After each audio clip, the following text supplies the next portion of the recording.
We are here at Signet Sound Studios recording the voiceover dialogue. It really is the first time my words are coming to life from a voiceover perspective, so it's very exciting. We're getting ready to record Kratos, the lead character in God of War. T.C. Carson, who plays Kratos, was the original Kratos in the first God of War.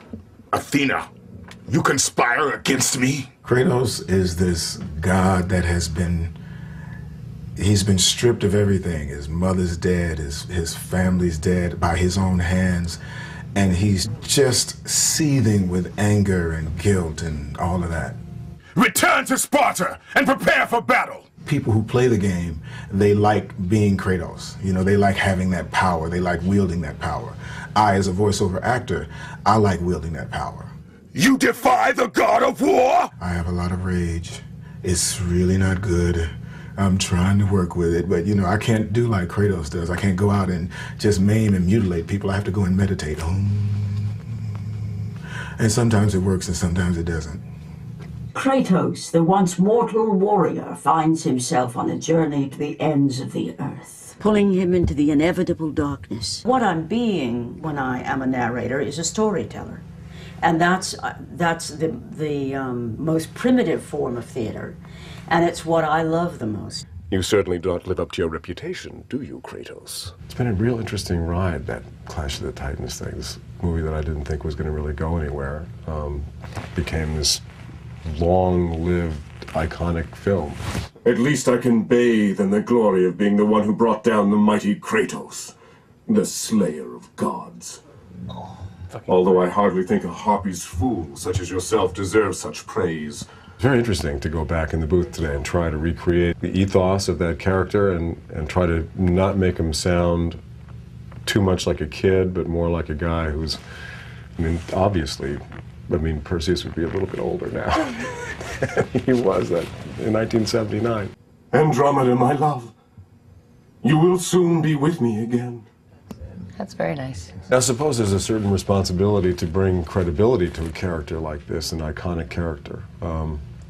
But it's really, it's a challenge to go out of your own self and to find a character that bears no resemblance whatsoever to who we are in our everyday life, and that's why I became an actor. What do you mean, Gaia? Not very often do you get the chance to play something as an actor that is so far removed from who you are, and not really removed from who you are, because we all have that side of us. And it's been really fun to be able to tap into that side of me, that Kratos side of me. I got it in my mind now. We want to make him big. I got it. We can. This is going to be good. It's going to be real good. I'm very excited about Atlas. To me, it was a big coup to get Michael Clarke Duncan, because when I thought about Atlas, that's the voice that always attached it for me. He has an incredibly powerful, commanding voice. You dare show your face to me? Who breaks my chains of torment? He's a physical character. He's one of the strongest guys in the world. Actually, he carries the world on his shoulders. You know, to carry that around with you, especially for eternity, I can't even imagine. You have everybody's burdens right on your shoulder, and it must be very painful.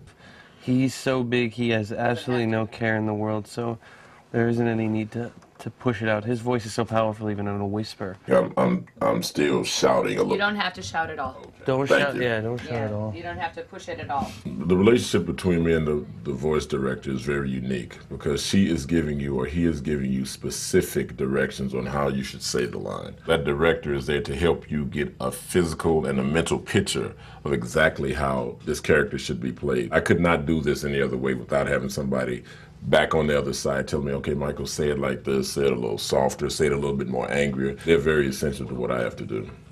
To be a god. Well, that's what I'm talking about. Return to Sparta and prepare for battle! Usually they tell you to bring it in, make it smaller. Can you tighten it up? Return to Sparta and prepare for battle! In game world, bigger is definitely better. And in a game like this, you really can't be too big. This is take 9, and... This ends now! That's good. Very nice. Well, we're being quite a team today, huh? It's great to work with people who can work with you, who know how to work with you, and know how to get the best out of you. all the power that made Kratos the god of war. What's so odd about doing these games is that, in fact, I can't tell you about my character because I don't know anything about her. You want a fairly gravelly, inflected voice for Gaia. So I'm wondering if perhaps the narrator is just a more simple, straightforward voice. Narrator and Gaia are the same character. They're just presented differently, and we don't want the voices to sound at all different. They're working in broad general lines with Greek mythology. And so I address the language of my lines in an epic fashion. But beyond that, I really don't know anything. I'm just going in the dark. And they say, oh, that's great, or oh, we'd like to try that again. So this exclamation point after away, even though he's got his head down on the door, is that still...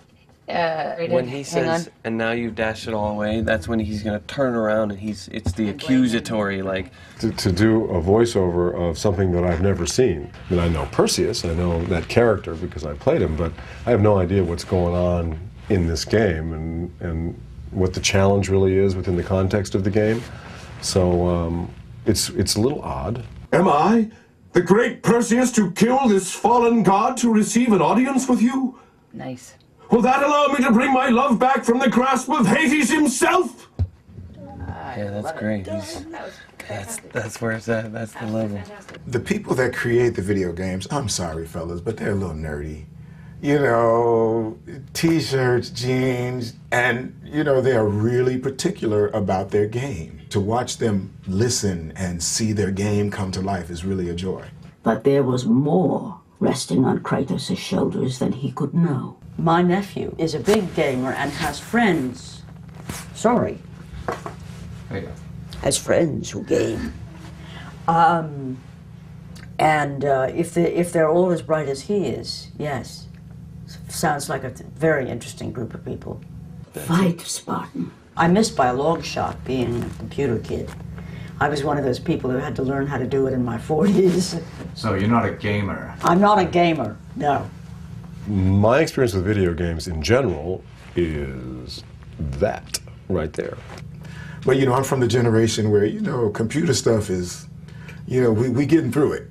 A war the Titans believed we must win. I used to play video games, the racing, and I got kind of geeked up on that, and I found myself spending like 5 and 6 hours playing this racing game, and it just took too much time. And I said I should be doing something else more productive. To me, I don't get it. But then again, you know, I'm an old fart. Nothing will stop me in my quest! I will have my vengeance! I saw some of the pre-animation stuff, and they had put the voice in already, and to see the character move and to hear my voice come out of that, it was a trip. I would like to get that body right there. Maybe a couple more pounds, a couple more push-ups, I'll be there. It's a good thing I don't have to turn into that, isn't it?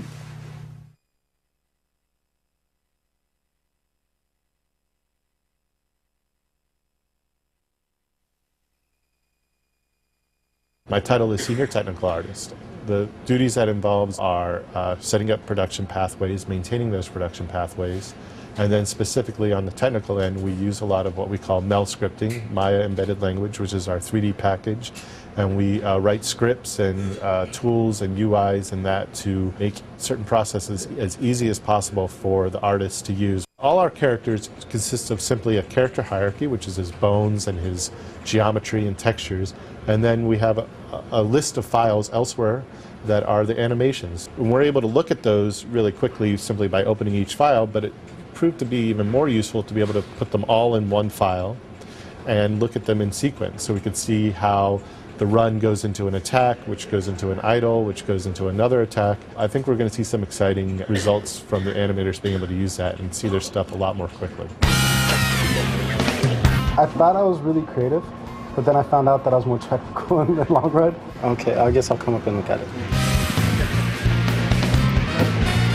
I think I'm pulled away every hour. Maybe I get 2 hours at my desk on a hectic day. Sometimes I don't get to my desk, which is the worst.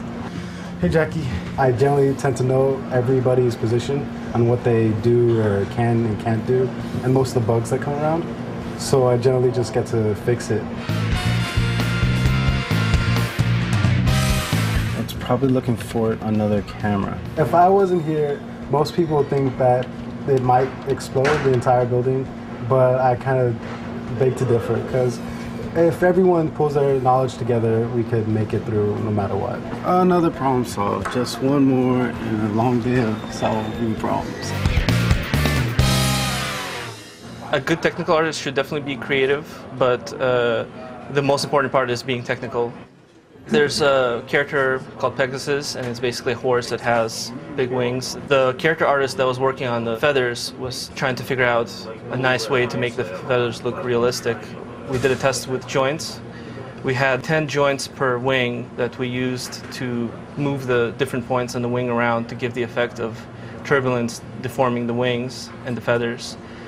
We quickly realized that that's something that's going to be too expensive, so we pursued other ways of doing the same effect. I then did a test with something that's called blend shapes. The way it works is we create 3 blend shapes, one for each version of the random kind of feather movement. And the way we do that is we just select the mesh, we duplicate it, move it to the side. We then select the vertices where the feathers are, and then we use the script that randomly moves these points around. Here we have the 3 versions of the different feather effects, so you can see that these feathers are kind of randomly moved around on each version. So if I move this up, you can see it, the points moving randomly. And in the game, when we bring it in, it looks something like this. I really enjoyed trying something new that's never been done before, at least not in our game. When the challenge is, hey, we want you to do something grand, but on the other hand, we want you to make it as cheap as possible for the engine to run. And when this worked out, it was a really good feeling, and everybody was really excited.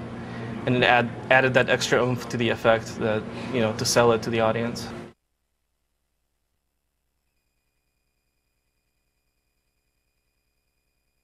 Hi, my name is Cecil Kim. I was responsible for the environment concept on God of War 2. Previously I worked on God of War 1 with Dave Jaffe.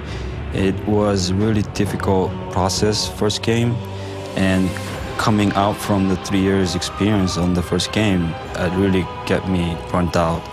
And luckily, second time, we had a little bit more freedom on creativity to go a little bit more free on the design, the environments. And one thing that I learned from the production was that because I easily get caught up with try to find the solution in architectural details, which was wrong because that sort of limited myself to use different ideas. And now I understand the game better because this game is about the God and it's about the larger than life. It's all about, you know, the nature and about this crazy thing happen because the you know, what that mutual power is like jealous each other or try to overpower each other. And by knowing that, I mean, it's not just about architecture, it's about understanding how the world is going to be set and how we can push it to make it just bigger than what people can imagine.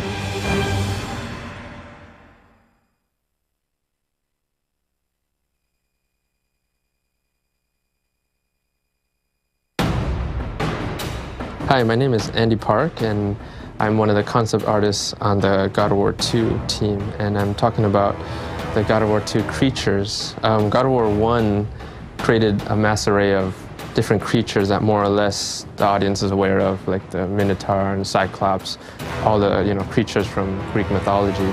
God of War 2 has a lot of those same creatures, but they really try to take it to the next level. We're always trying to create creatures that are really just cool to look at and also to play or fight against, but we also want to always keep the mythological look.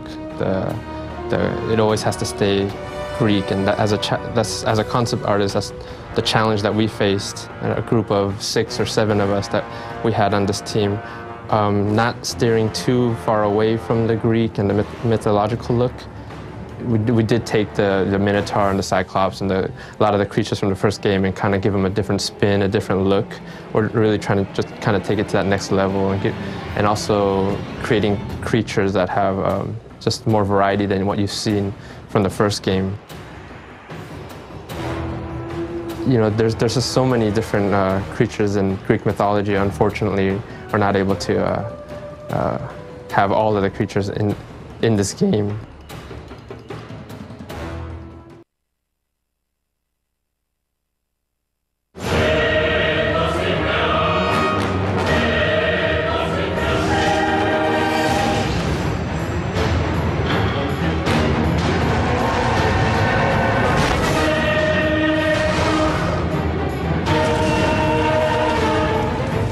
I like to think of music for video games as providing a function that is different from all other pictured media, whether you're talking about film or television. Somebody is actually performing an activity. They're holding a controller and they're doing something. And so that musical score is scoring the gameplay experience. In God of War 2, the character of the game itself is punching and driving, and swords are smashing into things. So there's an intense, percussive, slamming quality to the God of War musical score.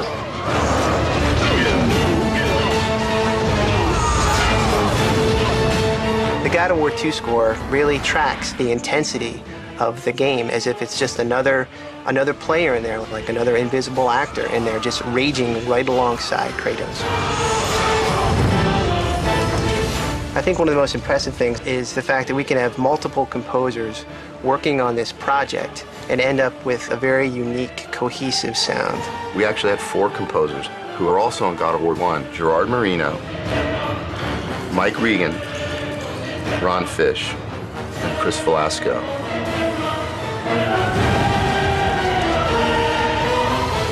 We work closely up front with the director, Corey, to really kind of define what musical cues are going to be needed. And then we design a cue list. When we get all those cues from the composers, they're kind of raw materials. It's time for us now to kind of cut it all up and adapt it and make it work in the game itself. We spot the game the same way that directors and composers sit together and spot a movie. And we're free to do all the different things that we can do in editing and in programming the music so that it sounds like you're actually hearing a cinematic score when you play the game. This time around, we added a lot more live production. Some of the compositions are a little bit more complex and frenetic, and we really needed just like the best players to really pull this off. And so we went to London for our brass. They just have an amazing sound. They're among the very best players in the world. And the brass plays a very important role in God of War. When they literally sight read their first cue, bam, it came out at us, and we were like, that's why we came.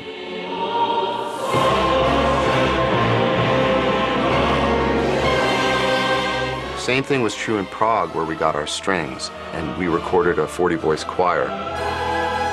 They got the music very quickly and put their hearts and souls into it. The live music then comes back and has to be incorporated back into all of the source material we received, and just sounds incredible.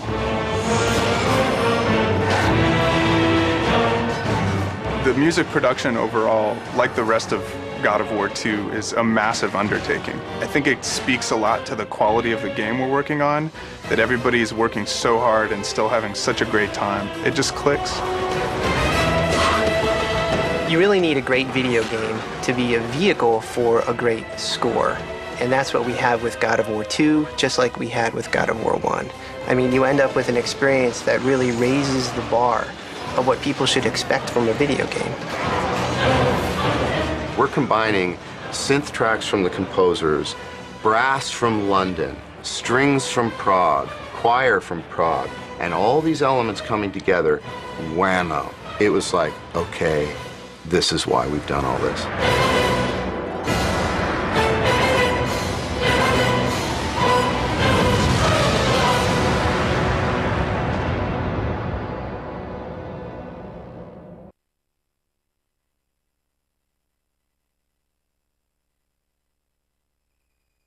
Today's important because it is the first playtest. It's the first playtest for the game, and it's first playtest for me as a director.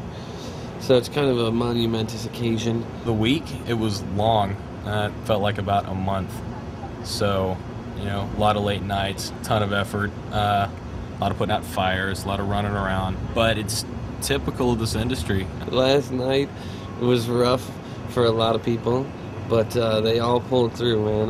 I'm wickedly impressed with this team. Yesterday all day, everyone's running around doing what they gotta do and really kind of working like a well-oiled machine, so that was fantastic. It's problem after problem after problem, and we did as much as we could, and we got to the point where we couldn't think anymore, so we had to call it a night. Welcome to the first official playtest for God of War 2.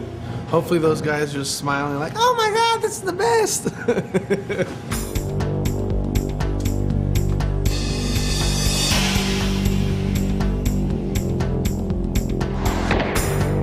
Everything is being videotaped, and it's actually being fed down to another room. Multiple people can view it from multiple perspectives. So far, everybody's fallen off the bridge. And we forgot to put a message on the chests, so nobody really knew how to do the chests to open them.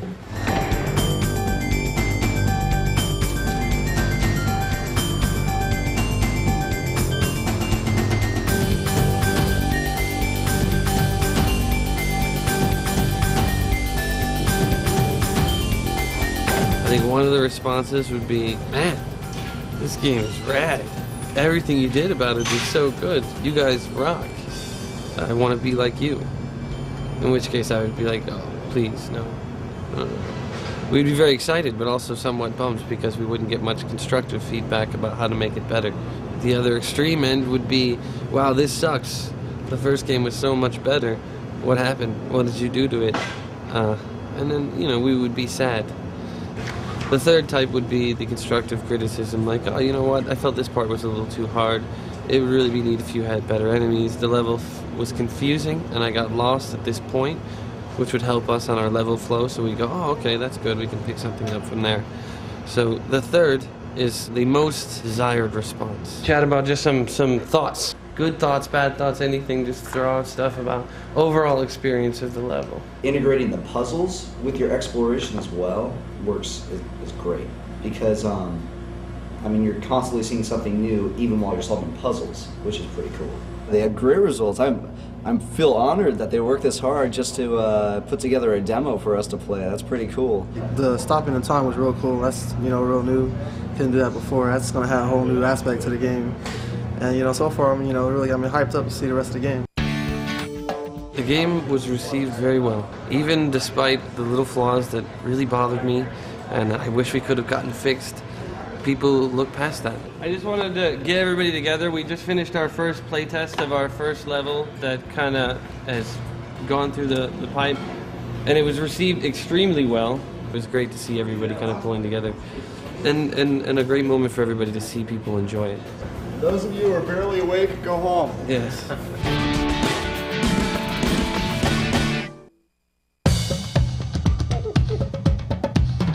Okay, about 30 seconds away, people. Okay, people, let's do it. And a hush fell over the crowd as they ascended the staircase to Focus Test Central. First of all, welcome and thank you for coming. This is extremely important in our development process, so please be as brutally honest as possible. If you have any problems, Adam and Paul are here, and I think that's about it. These guys don't have any preconceived notions of anything, so therefore they'll catch all the mistakes that we just take for granted. Games that really heavily playtest the product really elevate themselves very far above most other games. God of War 1 was playtested like crazy, and we benefited greatly from it. The levels we did in playtest on God of War 1 were the Hades blades, and you see how well those turned out.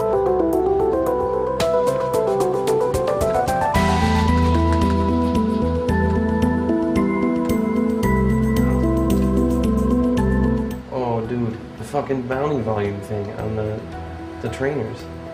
Yeah, the 2 pop away. The 3 pop away. Yo. Hey guys, please keep in mind they can't use the wind magic. We're watching number 3 right now, using the bow. Please ask them to stop. Sometimes the way you talk is really annoying, Steve. Well, you know what? I just want you to know. I find it I think annoying. it's a friend. Like, hey, you're walking too close to the edge. When the obvious, when you have to tell people the obvious 8 times, gets annoying. Well, there's 2 guys watching 5 monitors.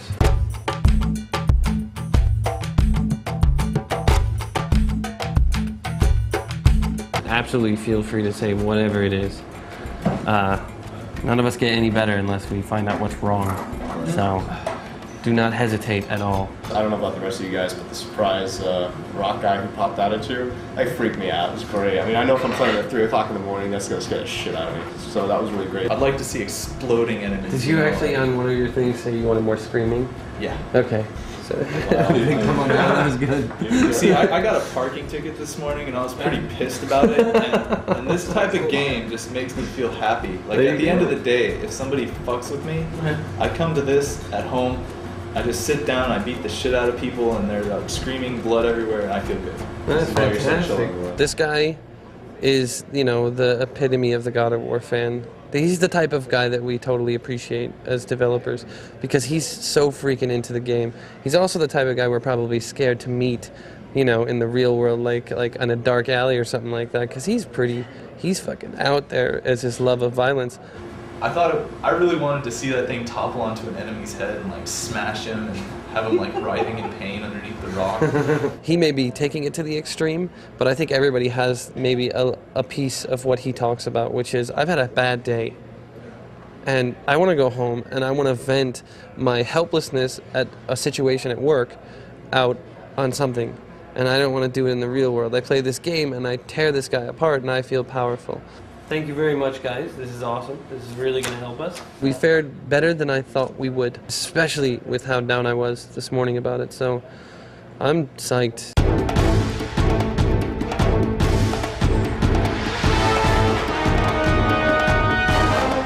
Today we are testing the Rhodes level, which is the first level of the game, the opening sequence.